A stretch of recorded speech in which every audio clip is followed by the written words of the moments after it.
Per aquest partit contra Guipúzcoa tornem a tenir tota la plantilla a disposició nostra. La Mima ha estat entrenant amb normalitat ahir i avui, aquest matí, i sí, 100% a competir amb les jugadores que tenim disponibles a dia d'avui. Òbviament que té el seu petit hàndicap, però al cap i a la fi el calendari és el que és i al final de temporada has d'haver jugat tant a casa com a fora contra tots els rivals, amb la qual cosa, des del moment en què surt el calendari, nosaltres ens adaptem i plantegem tant les càrregues com els viatges, ja intentant pensar en tot això. Llavors, endavant i no mirem més enllà del que implica l'haver d'anar entre setmana a jugar a Guipúzcoa. A veure, la veritat és que ja ho hem parlat avui, per nosaltres no és la realitat la classificació que pugui tenir Guipúzcoa a dia d'avui, havent perdut 2 partits.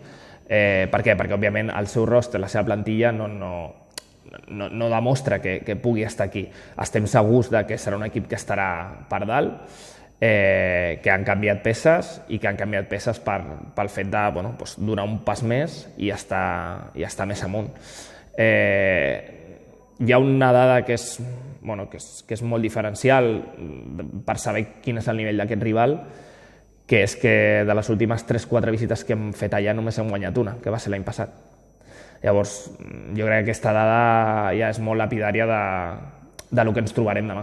Estem molt contents de les prestacions que ha donat l'equip i també mirant amb respecte que hem de tenir a el que ens ve ara, però realment la lectura d'aquests dies, d'aquestes setmanes inicials, ha sigut molt positiva, com hem competit els 3-4 partits que hem tingut, si contem Lliga Catalana i Supercopa. Llavors, anem a intentar veure si continuem amb la mateixa línia i al cap i a la fi plantegem-ho partit a partit, perquè a dia d'avui, tenint aquest calendari tan exigent que tenim, no podem anar més enllà del que sigui el dimecres contra Guipúzcoa, perquè al cap i a la fi la setmana que ve anem a Istanbul al primer partit d'Eurolliga, entremig tenim un partit contra Lugo. Llavors parlem molt amb l'Eric i el tema és anem a plantejar partit a partit i anem a afrontar-ho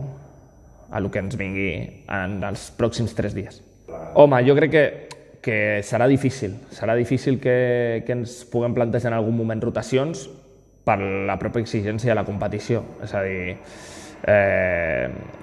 cada cap de setmana la Lliga ha pujat al seu nivell i cada cap de setmana tindrem exigència. Llavors, serà molt difícil poder fer rotacions o poder gestionar minuts. Òbviament que hi pensarem, però l'altra cosa és que la competició o el partit en concret ens permeti fer això, perquè al cap i a la fi arriba el cap de setmana i hem de guanyar el partit, arriba el dimecres i hem de competir i guanyar el partit el dimecres.